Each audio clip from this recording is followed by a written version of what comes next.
Hello, everyone. Good day, good morning, good afternoon, good evening. Thank you for being with us. Welcome to our webinar on USAID Hay Tao Achievements, Lessons Learned, and Recommendations. We're excited to have you here with us today, and we'll get started in just about 30 seconds. Welcome.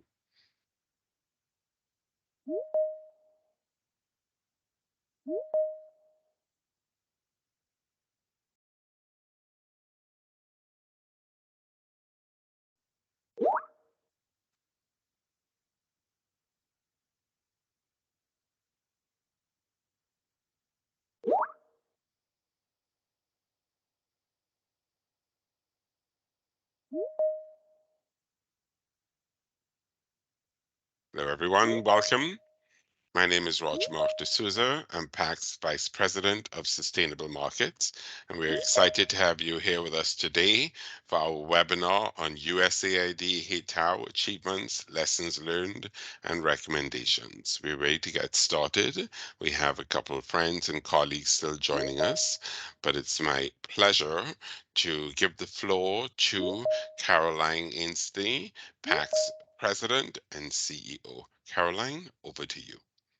Thank you, Roger Mark, and good morning, good afternoon, good evening to everyone. I'm delighted to welcome you all to this very important webinar where we hope to drill down onto the lessons, the recommendations, the challenges of Hay Tao, and really what we can take away for similar projects and really what, after an amazing, I think, project implementation, what we should learn from this. So let me just start by saying PACT, as many of you know, has a growing portfolio in the whole area of environment, energy, and climate, as we are seeing a lot of countries, a lot of donors, a lot of communities focus increasingly on these areas. In Southeast Asia, we're mobilizing climate finance. In Malawi, we're decentralizing fishery management. And we're also, in many countries, working to green the agriculture and forestry value chains as we have, as a world, much greater focus on transparency and accountability in supply chains. So that brings me to Madagascar. And I think I was in Madagascar last May. I had the opportunity to see some of the impact of this project. You're going to hear a lot more about it today. Why is it important in Madagascar? I think we all know Madagascar is a very high priority for biodiversity conservation. Not only do you all have an extraordinary number of species, a richness around the natural ecosystem, but Madagascar is also threatened in many ways and sees ongoing threats to that ecosystem. Poverty, which we know makes the challenge of land use management so much harder. The pandemic hit Madagascar particularly hard, hit any kind of foreign exchange earnings particularly hard, hit tourism hard. The climate, the cyclones that we've just seen, the pervasive drought in the south of the country, impacts on displacing people into other areas which may need to be protected. And as I say, we've seen the impact on cyclones on the vanilla industry. So there's no question that this is absolutely of a priority. So what is Hay Tao striven to do? And I think this is a very important part of land use management as we go forward. It is to put in place the enabling environment to enable that local management to go ahead. What does that mean? It means key policy reform, something that is never easy to do. It means capacity development, at all levels of government and the community. It means sharing best practices, and it means decentralizing community-based natural resource and land management. And if PACT has a guiding star throughout its 50 plus year history, it is the importance of that community base in implementing, whether it's land management, whether it's rights, whether it's poverty reduction, and of course, all these things are intermeshed and interrelated. So I look forward very much to hearing more from the team and from our partners at USAID. And with that, Roger Mark, I think I'm going to hand back to you and just say again, welcome to everyone. Thank you very much, Caroline. I share your excitement in today's webinar and very much appreciate and value the focus on communities as we move forward to learn more about Hay Tao and the successes of the past years.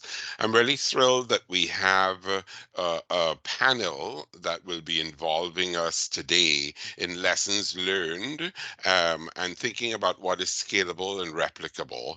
And to kick us off with our discussions, we will start with the Chief of Party for USAID Hay Tao work, Mr. Jean Solo Patrarivo, who will tell us a little bit more about the Hay Tao project.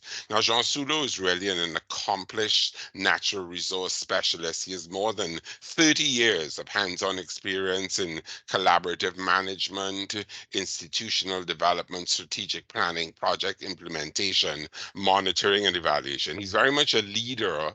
He's known for establishing and managing integrated conservation and development projects in Madagascar, and is very well known for his strong networking and negotiation skills, facilitation, and communication skills. So, Jean Soulou, welcome. Soyez le bienvenu, and I hand it over to you to tell us a little bit more about Hay Tao, some achievements and lessons learned. So, Jean Soulou, I hand it over to you.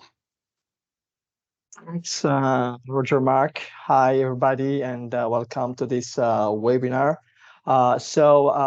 Today I will present very briefly the USAID Hay Tao project on achievements, and we will continue with the panelists on lessons learned. So next, please.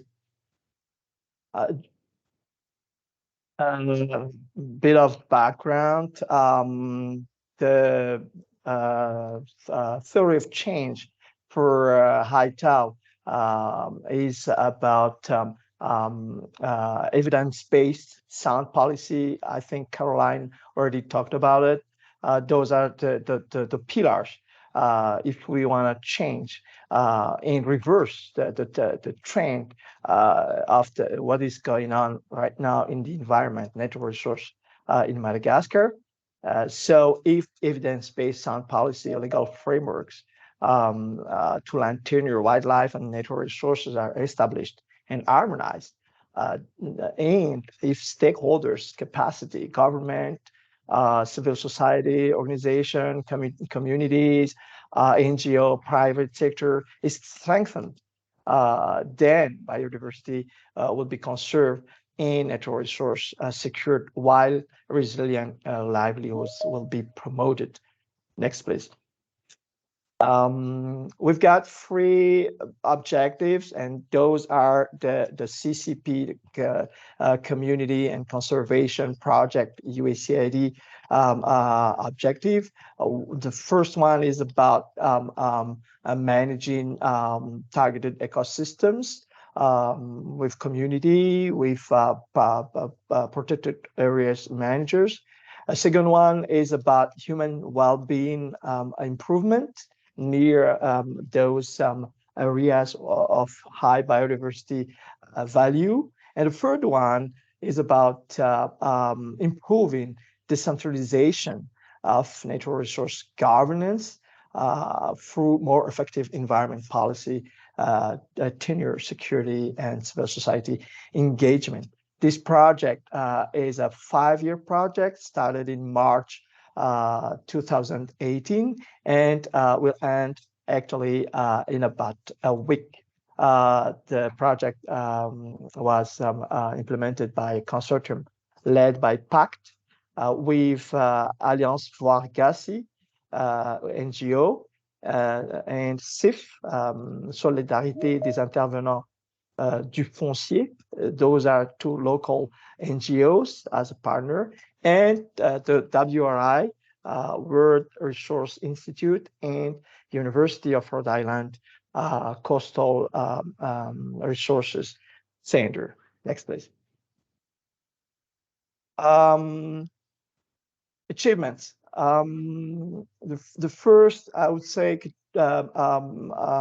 achievements, group of achievements is about enhanced operational competencies on natural resource management and biodiversity conservation. Of course, I will present here not all the achievements, but we selected a few ones.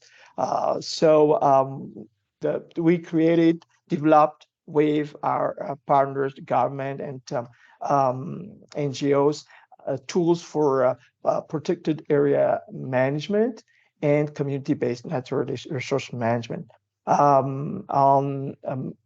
to update their management plan, for example, for PAs, and the monitoring and evaluation system for community-based natural management system. About 40 protected areas used the tool that we developed with the government and updated their management plan.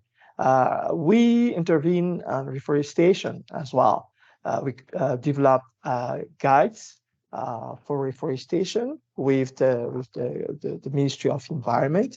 Actually, 4 guides, because we have 4 ecosystems, ecoregions in Madagascar. We developed 4 guides. And with our partners, we actually improved the planning and monitoring mechanism for the reforestation.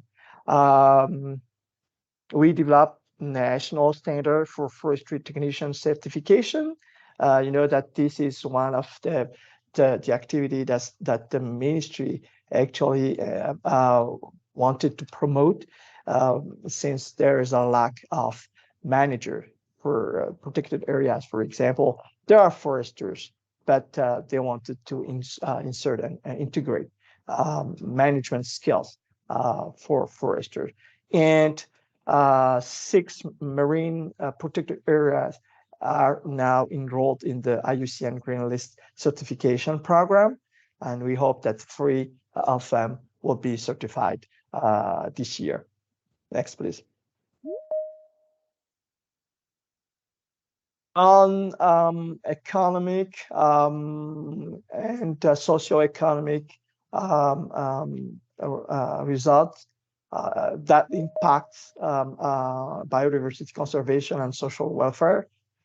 We actually worked with the private sector, but also ministries, to develop social and conservation entrepreneurship business model, which is applicable. We worked with 40 cooperatives, small and medium enterprise, to promote that model. And just to give you some examples, the Natural Algae and Macaulay Group is developing the seaweed farming and community ecotourism sector in Makira Maswala Bay d'Antangil landscape. The Macaulay is a botanical site that aims to be a miniature replica of Maswala National Park.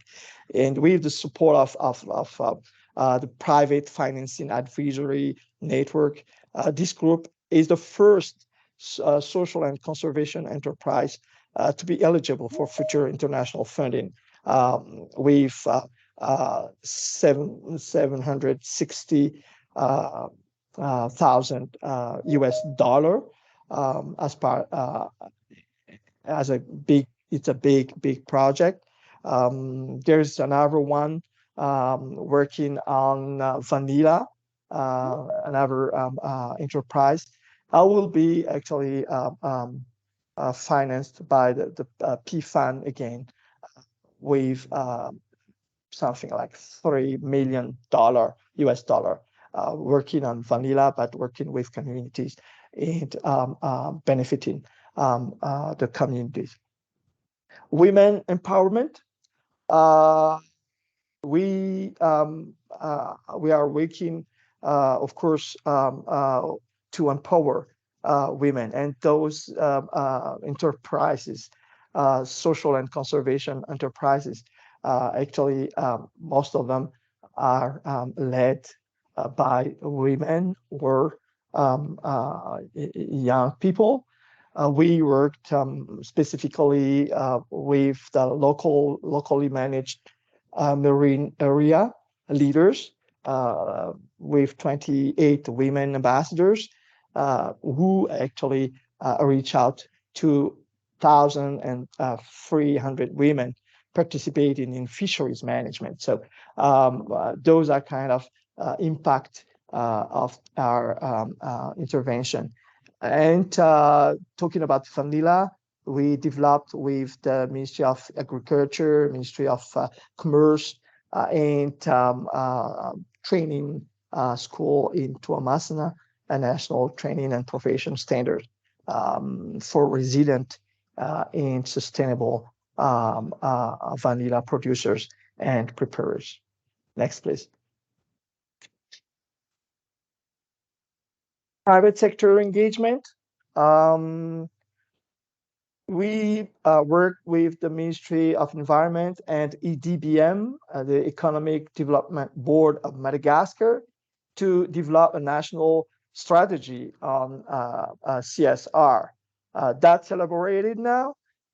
We also gathered best practices, and 14 best practices were gathered and presented as a way to share lessons on how to better implement CSR strategy. We worked with three major private sector unions that are engaged in promoting CSR strategy, but also in sensitizing their members. Three hotels in Murundava now are engaged in the Green Club certification process as a proof of concept with big companies. And the expectation is that the more hotels will go through the process as they see the benefits to this Green Club certified hotel. Next, please. On environmental justice, we created two legal clinics, one in Murundava and one in Maronceta. Those legal clinics are sort of a center where people, communities, NGOs, CSOs can come and they provide advices. They can ask questions, but also they can report crimes, environmental crimes or infractions. And the legal clinics will actually transmit those report to the Ministry of Environment, for example, and those cases will go to the court, etc. We also intervene in following up the cases, some cases. We continue AVG work because legal clinic is basically AVG initiative, and also the 512 hotline. 512 hotline is an anonymous line where people can also ask questions, but also report infractions or environmental crime. We've got during the 5 years of implementation of Hay Tao, the number of calls that we recorded through this 512 has increased dramatically. Of course, with sensitization, communication behind it. We work to strengthen CSOs. We have about 5 or 6 important CSOs, and they actually develop their advocacy strategy. You may have heard about their advocacy on the MENA protected areas, and the fact that the main, I would say, sponsor for those who actually plant maize in the protected areas was put in jail. And they work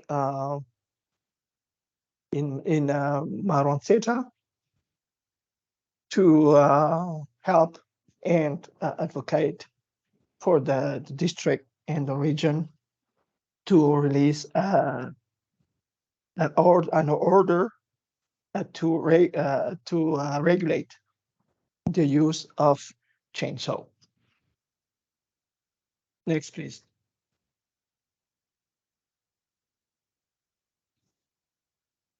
Governance. We have to note that Hay Tao and the Mikaze project, the 2 projects of USAID, are the first project that are actually intervening in the marine and coastal ecosystem here in Madagascar. It's their first time. So one of the main results was the guide for fishery management planning that we developed with the Ministry of Fisheries and Blue Economy.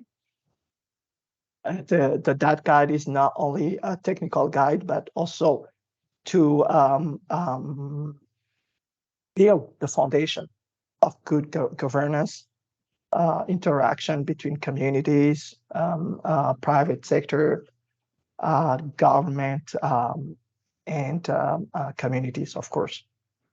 We developed with the Ministry of Environment and the Ministry of Fisheries a national strategy for an integrated management of the mangrove ecosystem. We know that the mangrove ecosystem is so important for the country. 2% of the worldwide mangroves are here in Madagascar.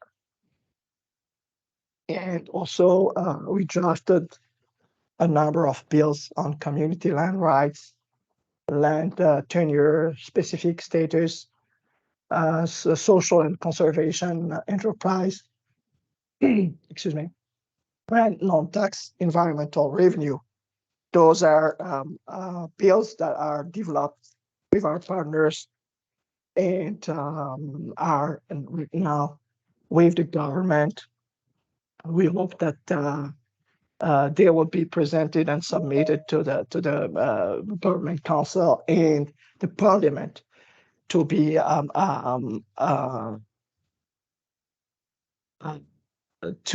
validated and approved as a law. We work with DINA. DINA are bylaws developed by communities to regulate their intervention in a landscape. And there is what we call a DINA B, which is overall DINA in Murundava, which now validated by the court, and also in Makira Maswala Bay on Tongil, another DINA for all the fishermen and fishers association working in those areas. This is very important because, of course, we have the laws, we have the regulations, but those communities actually are always developing those dinas, which is more their will, their way to regulate, to manage resources, and also to manage their relationship between associations and with the private sector. So those are some of the um, result realization. Uh, and last slide, please, is the High Natura multi-sectoral portal. This is a very interesting tool because it allows users, researchers, projects, NGOs, CSOs, private sector to access information, data, and this portal it makes available some applications as well, interactive maps where users can use and use data made available by multiple actors.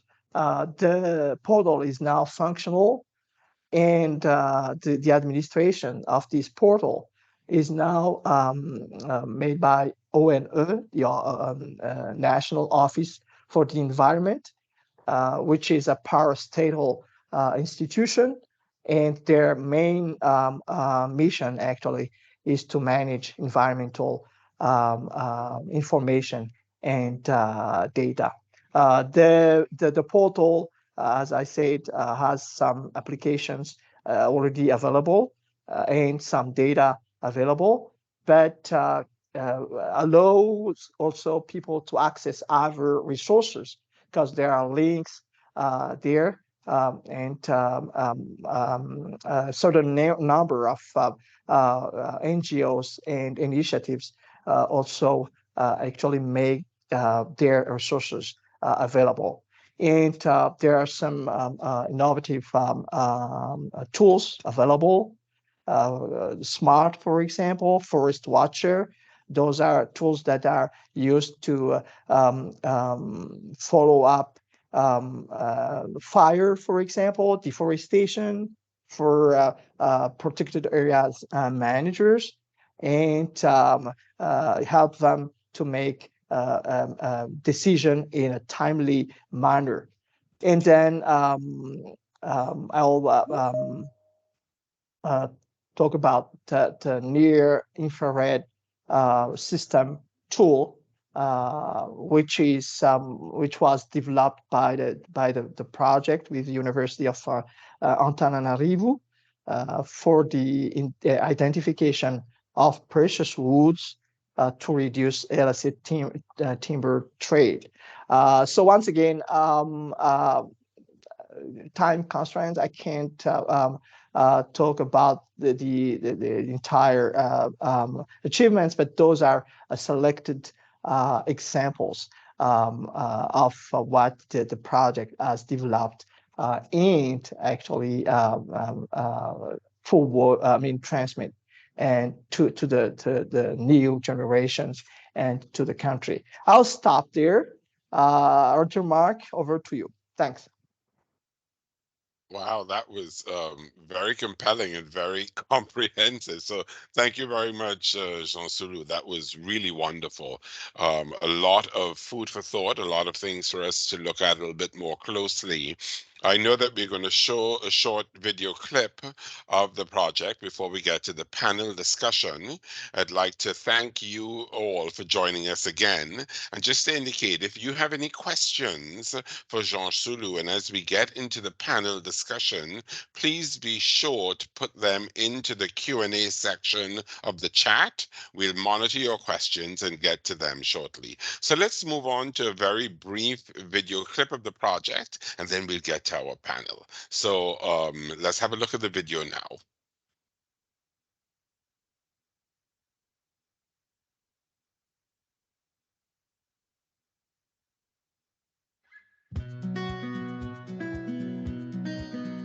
For a better linkage between natural resource management and local development, USAID Hay Tao conducted a participatory social and land tenure diagnosis in 27 communes in the Zara, Sofia, and Analendirufu regions, along with the land tenure services. This diagnosis provided a reference framework for land tenure. In the Menabe region, USAID Hay Tao conducted a land inventory at the request of 11 communes, covering the Menabe Antimena protected area, followed by a social and land tenure diagnosis recommending that a development plan be made for 4 communes inside the protected area, and establish a land reserve to relocate the migrants who have cleared the forest to plant corn and groundnuts. The commune development plan is a key tool for a 15-year territorial planning, in line with the Menabe Antimena Protected Areas Land Use and Management Plan. To complement the development initiatives at commune level, the project also conducted outreach actions for the environmental and land tenure laws by holding open house days on a quarterly basis. Ny fiara-miasa niarana tamin'ny tetika asa USAID Hay Tao zany niarana niasa tamin'ny taty amin'ny sampandraran'ny fananantany sy ny fandrefesan-tany dia mikasika an'izay le hoe fanapariana ny lalàna momba ny fananantany. Dia ny tena ny mahasoana kokoa moa zany dia fampahafantarina ny olona hoe inona ny voarakitry ny lalàna dia ny procédure arahana izay voalazan'ireo lalàna ireo rehefa hikarakara n'le taratasy azo misitraka an'le zo fananantany le olona. Ary mioty vokatra ampilaminana tsara amin'le tany. Fa rehefa misy zany tsy fandriam-pahalemana eo amin'ny lafin'ny fananantany dia alaim-panahy ny olona hoe aleo ialako ty tany misy olakolany ty fa aleo za maka tany vaovao. Dia aiza moa izy neta tany vaovao dia azontsika antoka fa amin'le tany mbola heverindry zareo fa tsy misy tompony zany any anaty ala zany any amin'ny alan'ny zavaboary. A hotline 512 and environmental legal clinics at Kani Turu Zoo were made available for reporting, information, and counseling. Nagnato tamin'ny 512 koa zegny nila hevitra tamin'ilay tsindrina hazo dia sorina zareo fô nagnambarambara lalagna tokony omboagna. Dia narahina ilay toro lalagna nambaranjareo dia nafahanay nagnatanteraka azy jusque taty amin'ny fitsarana tamin'ireo.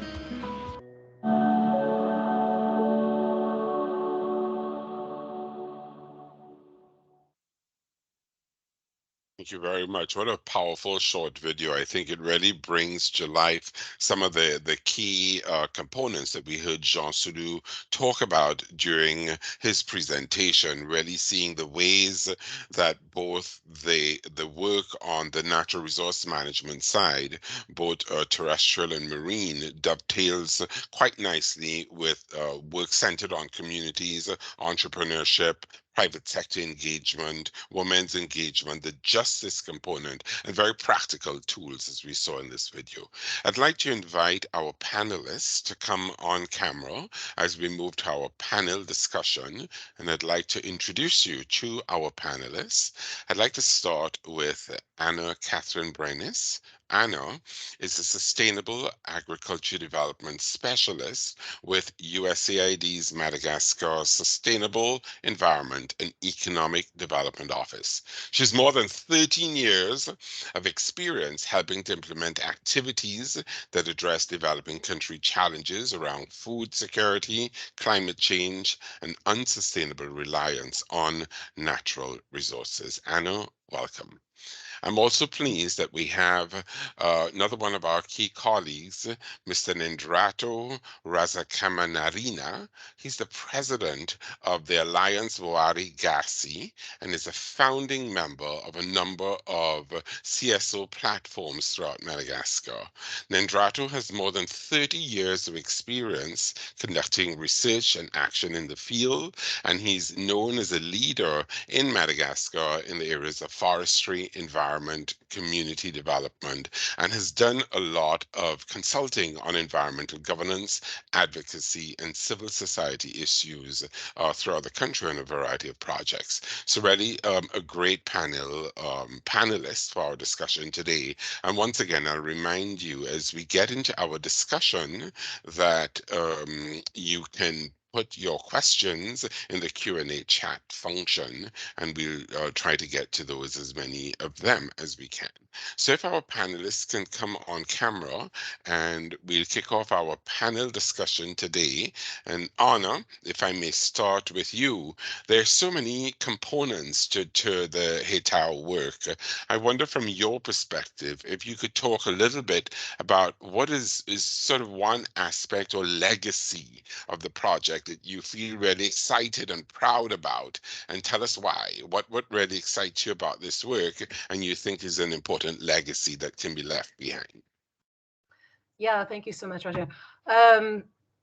There's so many, it's hard to choose from, but one that really resonates with me is the training that was done, the training certification under the vanilla production and processors. That particular training was really targeted, and for the audience here, many of you may know, maybe you don't know, that vanilla is Madagascar's largest export, and approximately 80,000 Malagasy farmers grow vanilla. So growing vanilla sustainably in a country rich in biodiversity, yet threatened from so many different challenges, really has to have a program like the Sustainable Vanilla Production and Processing Training Program. That particular program led to a greater understanding and knowledge among the trainees on how sustainably produced vanilla can actually enhance secondary growth forests, and that it provides an important habitat that connects for transit and sources of forage for wildlife. So that understanding, I think, grew upon many of them. Many of them already understood this. But equally important, too, is the trainees gained knowledge on best practices for producing resilient vanilla, climate resilient, and also for identification on how to detect and treat vanilla plant diseases and pests sustainably and environmentally, in an environmentally friendly way.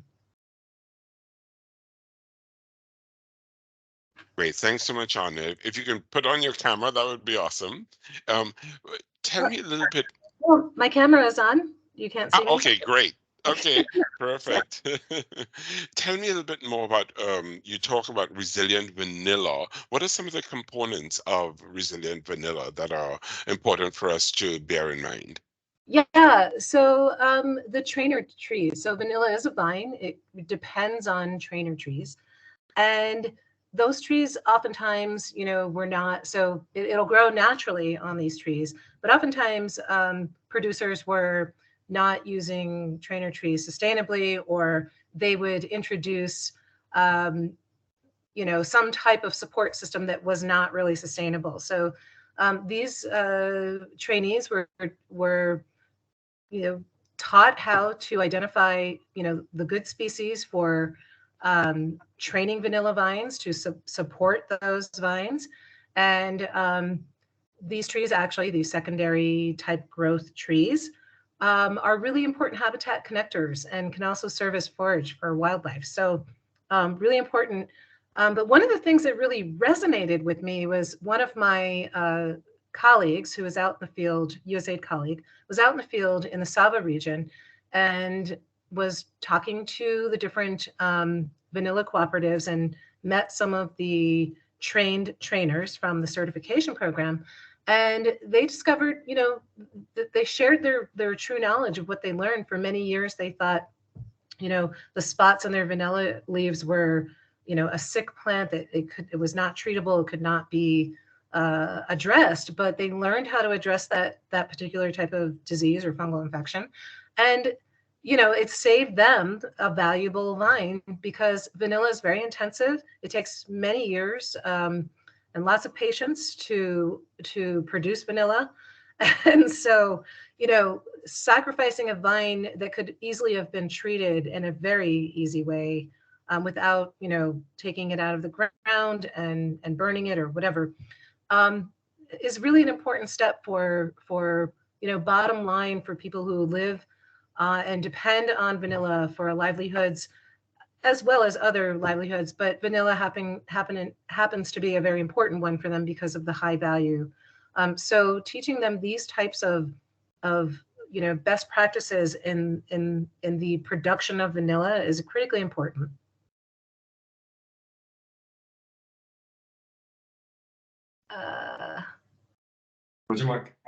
Mute. Yes, I really like that. Yes, I just realized I'm on mute. So the bottom line, sustainability, resilience, vanilla production, really wonderful. Thank you. Andrato, what about you from your perspective? What are you seeing as an important legacy of this project? First of all, thanks to PACT and USAID that haven't given us the honor to be at the panel in this capitalization event. I think that the best legacy that we inherited from the Hay Tao project is the empowerment of the Malagasy civil society organizations, both at national and at regional levels. My organization, AVG, already had some notoriety since its existence in 2009, but it was able to prosper better with the Hay Tao. This statement can be illustrated by, let us say, 4 aspects. The first one is our capacity now to mobilize other important institutions for joint advocacy efforts within or outside the Hay Tao project. These include, for example, the assessment, grouping, and training of the environmental cells of all ministries and civil society with the ONE, which resulted to a solemn convoy of ceremony of 9 advocacy messages to decision makers and technical and financial partners on environmental standards in Madagascar. The other one is the mobilization of the green ambassadors, the US ambassadors, France, Norway, Germany, UK, Switzerland, etc., to plead the cause of the protected area of Menabe to the President of the Republic. Another one is the joint venture, Jean-Sul said about that there, with the eco-responsible private sector platform through which joint environmental governance advocacy messages were identified and openly discussed during the workshop in December in front of 4 ministers, parliamentarians, and national and regional authorities for 4 hours straight. The second aspect of this empowerment is our capacity now to share our capacities in governance and advocacy with various national and regional environmental civil society organizations, including the Rui movement, the largest one in Antananarivo, the Lampan coalition in Maronsid, and the FIVE platform of Menabe, all of these resulting in strengthening their commitment and therefore also their way towards the empowerment. Recently, we have trained more than 10,000 young activists in the 23 regions through the UNDP OPSMATA project. The third aspect is our networking and partnership at all levels that have multiplied. AVJ is a leader for the Governance Commission in the Rui movement, the largest civil society platform in Madagascar. AVJ initiated the foundation of the HENC Coalition, a civil society platform on social and environmental impact. AVJ is a proactive member of OCA and the ITA for the governance of extractive industries. And we are also an initiator member of the National Coalition on Fisheries and Blue Economy, etc. And internationally, we are in direct partnership with many organizations like IUCN, CITES, Frontline Defenders, Friends of the Earth, Manga Bay, Environmental Investigation Agency, Global Witness, etc. And for fourth, but not the least, is in terms of administration and finance, three members of AVG's senior staff are already former USAID staff or its implemented partners, but the Hay Tao project has been able to further strengthen our capacity in practice to further master the USAID procedures. All of these statements are validated by the successive evaluations of PACT on the institutional development of civil society organizations, and which have demonstrated concrete development. And finally, to respond to the question why I am proud of this legacy, is because without false modesty, I dare say that AVG consolidates its position as a reference or the reference organization on environmental governance in Madagascar. We have many evidences, like the ministers that regularly consulted us, also various foreign missions, the European deputies, even the French Minister of Foreign Affairs consulted us when they passed here. And lately, the Pascal Boniface, the recognized geostrategic Frenchman. And we have also been consulted every day by the media and the journalists. Thank you. Thank you, Indrato. Wow, what a legacy. There's a lot there to be proud of. Thank you very much. Jean-Sulu, what about you? What about your thoughts on the legacy and what you're most proud of? And I want to talk a little bit more about that in the context of sustainability of the work, but just some quick thoughts from you on the legacy. Thanks, Roger Mark.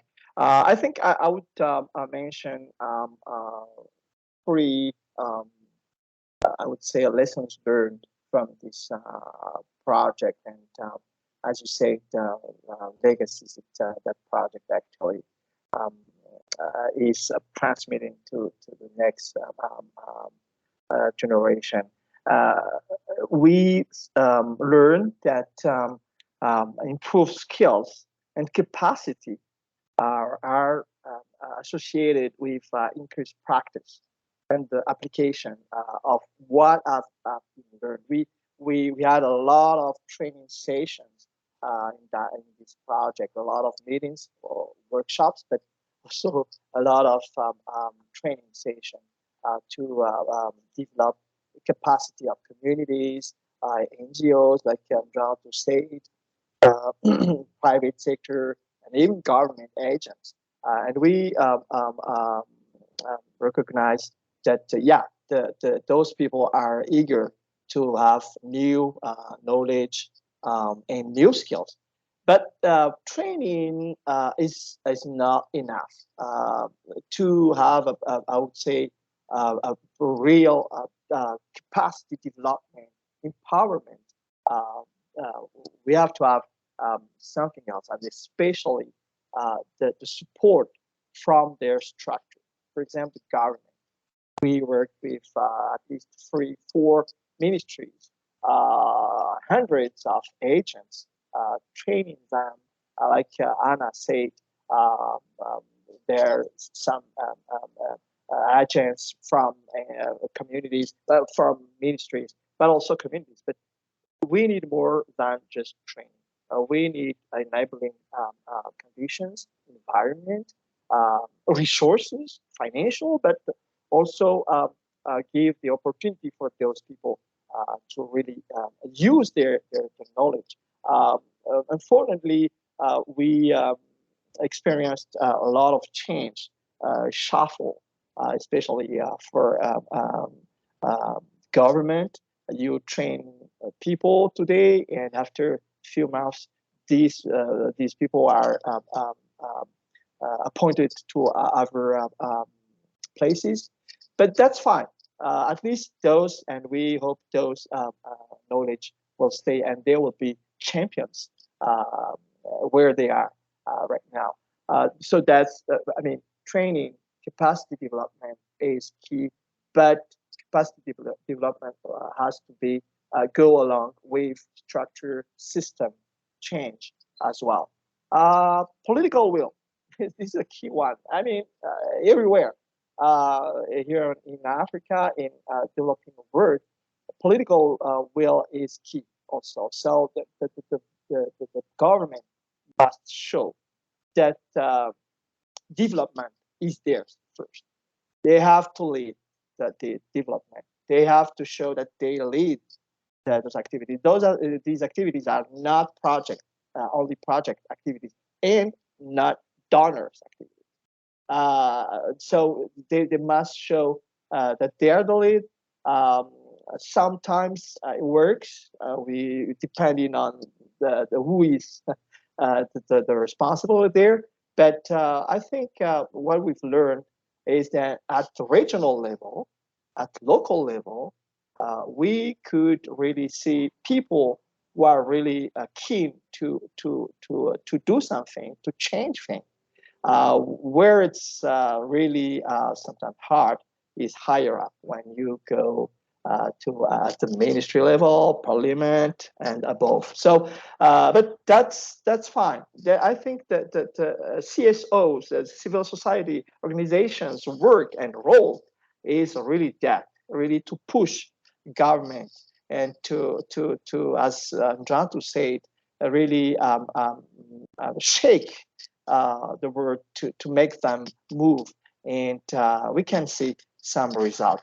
And lastly, Hay Tao took time to create and develop dialogue between actors, different actors. You know that communities' interest is different from NGOs' interest, from private sector interest, from the government interest. So if you want to go further into development, sustainable development, you need to have a consensus, a common vision.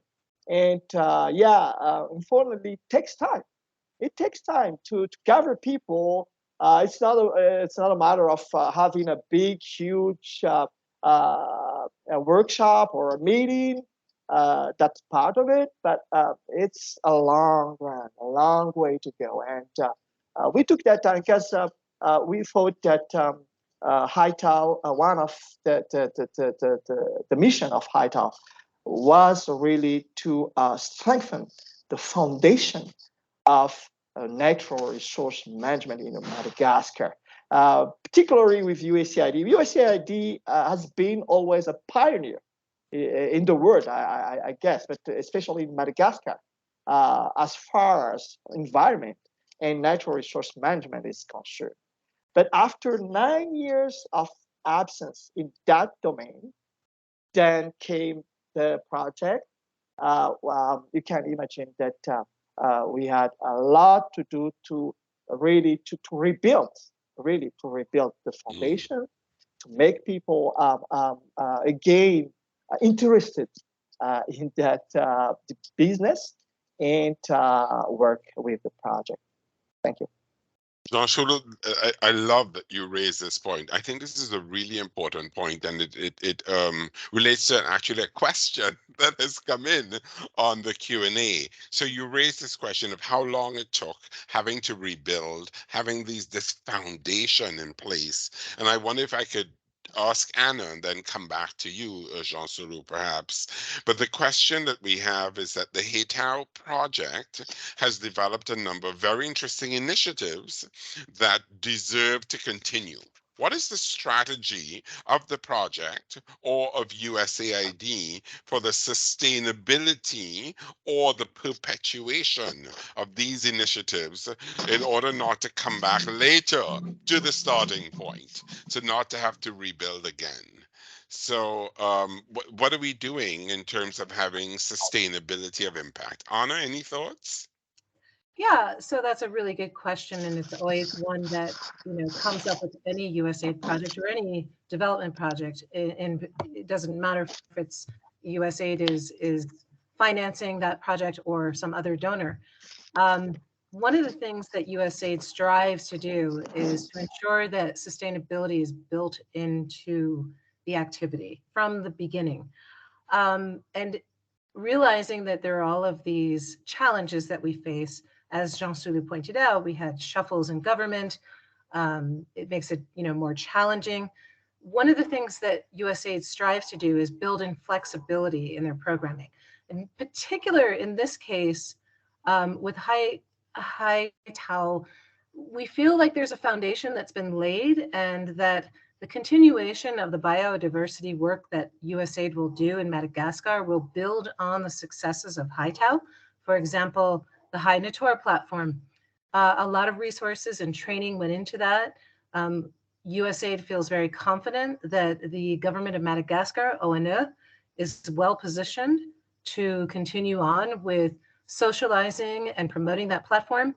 And one of the things that we foresee, USAID, is that that platform will be used by other researchers, will be used by other implementers who implement USAID programs or GIZ programs, or any European IFD programs. It has a lot of usefulness, but the work will continue with ONE to support and promote that particular platform as a data platform that can be used by many, and will really facilitate evidence-based monitoring and evaluation of natural resource management. So we feel like that has a really good foundation. Other work that's been done that has a great foundation is the work that AVG has done, building up, the voice of the people, training people on how to advocate, training people on how to work with the government, training people to be flexible in working with the government, because there will be change. So all of those things are really important, but giving the community a voice. There's so many examples of the foundations that have been built and the work that will continue. And so we really feel that, the successes of this particular activity, along with its sister activity, Makazi, will be leveraged by our follow-on programming. That will be a continuation of the work that we've seen achieved under both of these CCP activities, the Conservation and Communities projects. So yes, sustainability technically should be baked into an activity. We know there are forces that we can't always control, but we can definitely anticipate. Government change is one of them, especially in developing countries. We understand that. And so all of those things are accounted for at some level, so that we can have a clearer vision when we program follow-on programming, that those successes can be leveraged. What's working? Where is the strength? Does it lie in the communities? Yes, and definitely in natural resource management, it's the communities, the people who own the natural resources, not the government, but the people who actually live and depend on and take care of the natural resources. And so giving them a voice to move on and to continue that work is really critical. So our follow-on programming will take into consideration all of the successes of Hay Tao. Over. Great. Thanks so much, Anna. Very, very helpful to see how those components will be integrated as we move forward. Nandrato or Jean-Sulu, I don't know if this is a question for which of you would want to address this question, but we've had a question coming to us about what can be replicated. And specifically, the question is that we're very interested to know more about the land reserve negotiated for migrants in the Mendabe and Timena. Can you provide more details? So can you tell us a little bit more about what was negotiated here? And is the model replicable for other areas grappling with an influx of migrants? So really critical question. Yes, I'll take that original mark. Hay Tao with Mikazi, also the sister project, of course, with USAID team and Ministry of Land Use Planning and Land Tenure, Ministry of Agriculture, Ministry of Environment. We actually in about 2 or 3 years, actually started this initiative to create a land reserve in Bezeki. That's the name of the site, Bezeki. Yes, that's south of Mena Biantimena protected area. Actually, why to create the land reserve? You know that, Andrato already talked about it. There are migrants from the south, the deep south of Madagascar. They can be called as climate migrants. There are a lot of drought there, a really hard condition. So those people are migrating northward. So they come, and of course, they started to settle within the forest, in the protected areas, start to convert the forest into land for maize or other plantation. But that, of course, it became the main driver of deforestation. So all the stakeholders, after, as I said, a long time dialogue, actually recommended to better manage migration, because we can't stop migration. So we have to see how to better manage them. So that's why one of the solution was to create those sites. So there's a pilot project in Bezeki where some migrants will be actually installed. But before that, we had to talk to people, host people, communes, and communities, if they are okay, if we bring those people, migrants, from the forest to the sites. And you can imagine that it took, again, a lot of time to sensitize, to communicate, to give information to people, not only the migrants, to convince them to get out of the forest, but also Yes. for those who are already settled in Yeah. Bezeki. So but it can be replicated. It's still ongoing, because it's not about just displacing people, moving people from the forest to that site. Yeah. It's about management of the site. It's about Wonderful. constructing houses for those people. You have to have water. You have to have Hmm. land for them to plant, etc., etc. So, yeah, it's a huge project. It's a pilot project.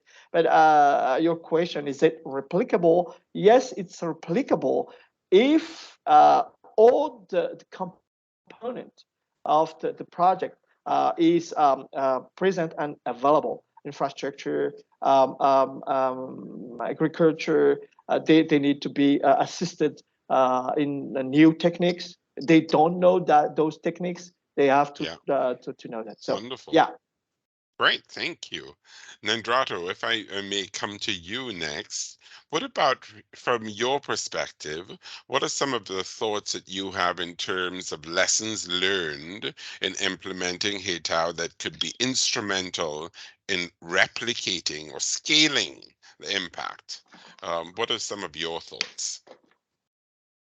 Yeah, first of all, as Jean-Sul said there, 9 years ago, when USAID intervened in Madagascar, we always think about conservation and development. I think that now that everything has changed, we need to have a better approach in environment.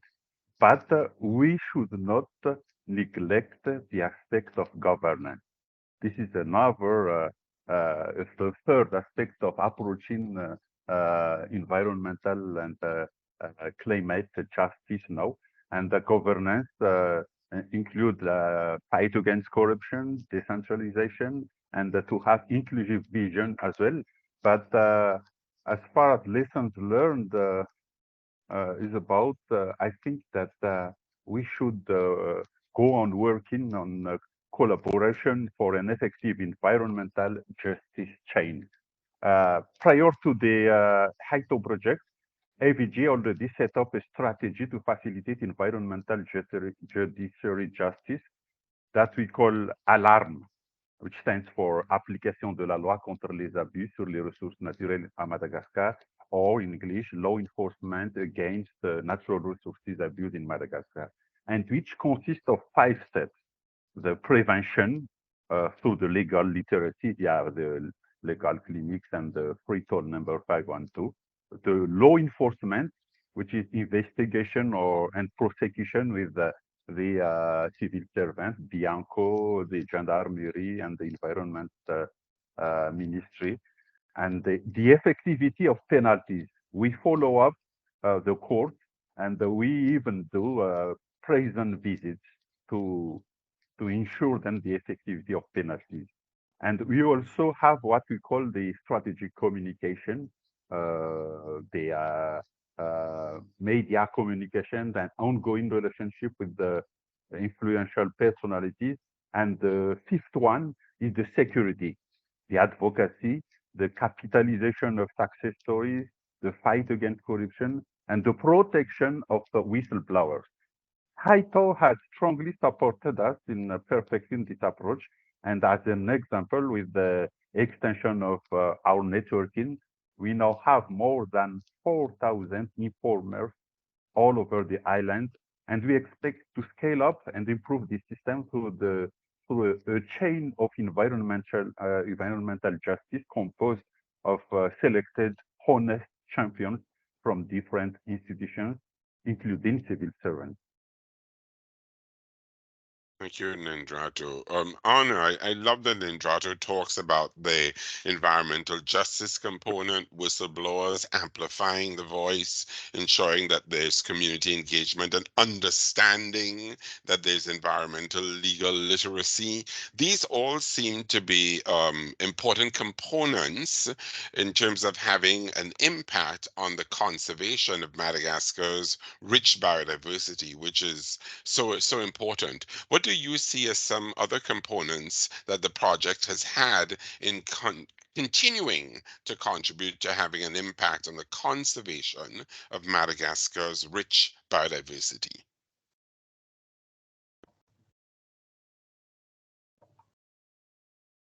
Sorry, the connection was a bit slow there. I really feel that the whole transparency and advocacy, giving the community a voice here is really critical. The training of the journalists, the training of the judges, just in general, community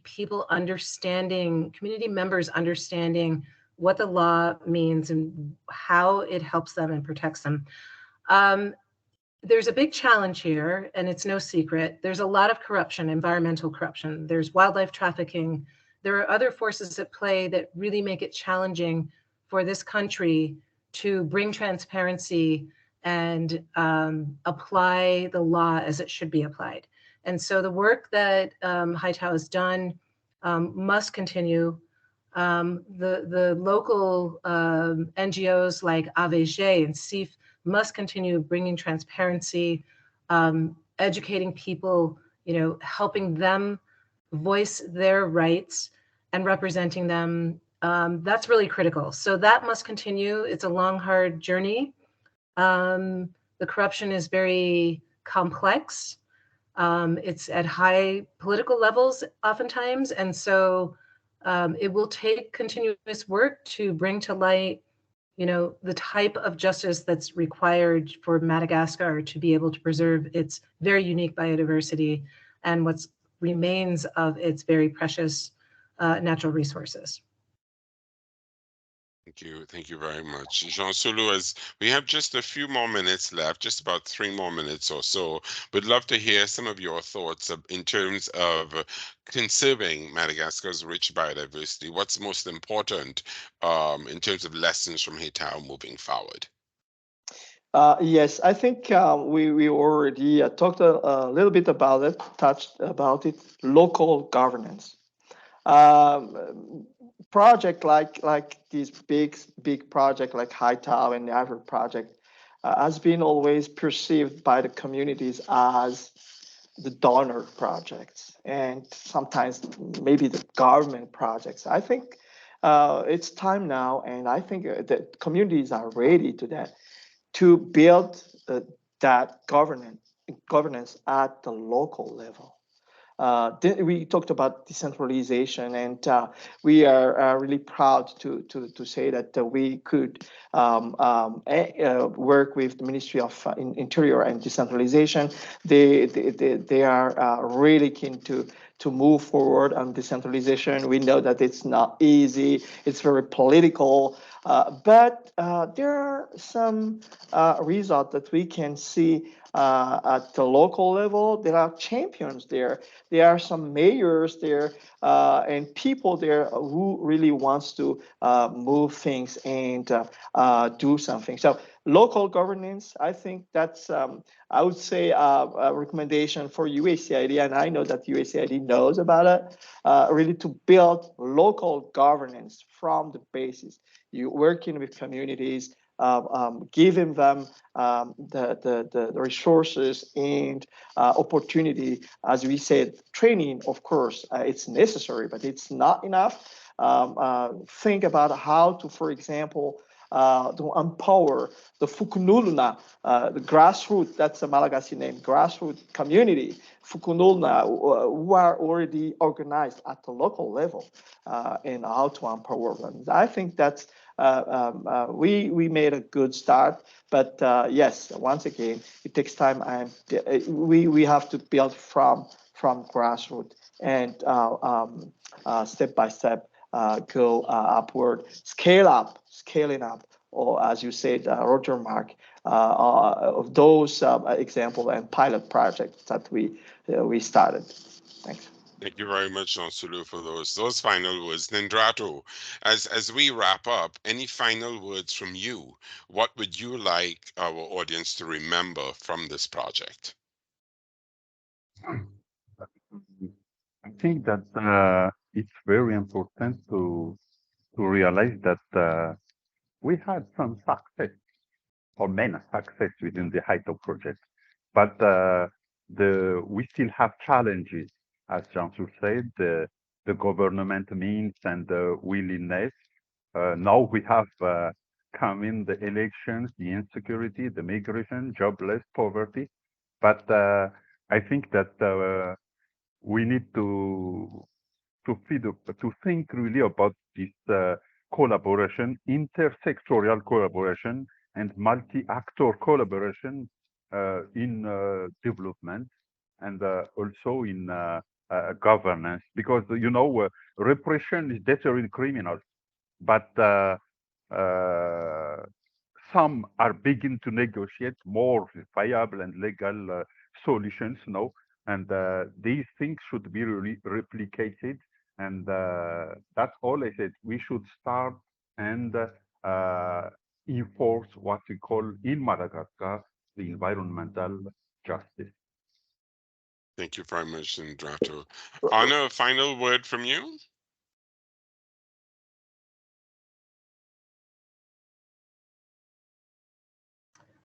Apologies, slow response time.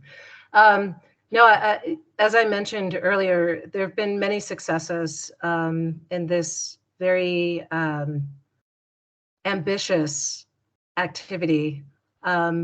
Working with government when you have change, working in a country that's really impacted by climate, island nation, there's a multitude of challenges. And I think that the work that has been done to address these it's a starting point, it's a foundation, and the work must continue. But really, what resonates with me with Hay Tao is the work in raising the community voice, as Jean-Sulu said, it's the communities that really make the difference. Working with the government, working with policy at the national level is important, but really empowering the local communities and regional governments to implement their own regulations and take care of their natural resources is really critical. So the work will continue. The legacy that Hay Tao leaves behind is really, setting that foundation, that solid foundation in many areas, especially in natural resource management at the local level with the LMMAs, the locally managed marine areas, working on certification of marine protected areas with the IUCN, really critical for the continuation of protecting Madagascar's biodiversity and addressing those really challenging issues around corruption and just weak governance. It will continue. The work will continue. The foundation is strong. So thank you all. Thank you, Anna. And Jean-Sulu, I know you wanted to say something. 30 Yes. seconds. Just 30 seconds as we wrap up. One quick thing, and I think, yeah, very important. And Hay Tao started that really to reach out to the private sector. Very important. Private sector is another component of this development, and private sector will be always there. Project will come and go. Resources from project will come and go, but private sector, they start to know about the environment, the importance of sustainability, for example. Of course, we started with some tools like CSR, but we know that this is just the first step on responsible business, and we hope that the other project and the next project, next stage will focus more on how really to work with the private sector. We know that some of them are really keen to contribute to the sustainable development. Thanks. Thanks so much, Jean-Sulu. We've had a really rich discussion today, covered a lot of very important topics, both on the side of human well-being, but also natural resource management. We've touched on entrepreneurship, multi-stakeholder engagement, decentralization, transparency, replication, scalability. So there's a lot that is captured in today's discussion and in this project. So I'm delighted that you've joined us today. We have recorded the session today. We will make it available to all of you who have attended, and we'll be continuing to share the results and outcomes and impacts from this project. So thank you so very much to our panelists and to you for joining us today. Please keep tuned and continue to monitor our work at PACT. Thank you and enjoy the rest of your day. Bye-bye. Bye. Thank you. Thank you. Bye-bye. Thank you. Goodbye.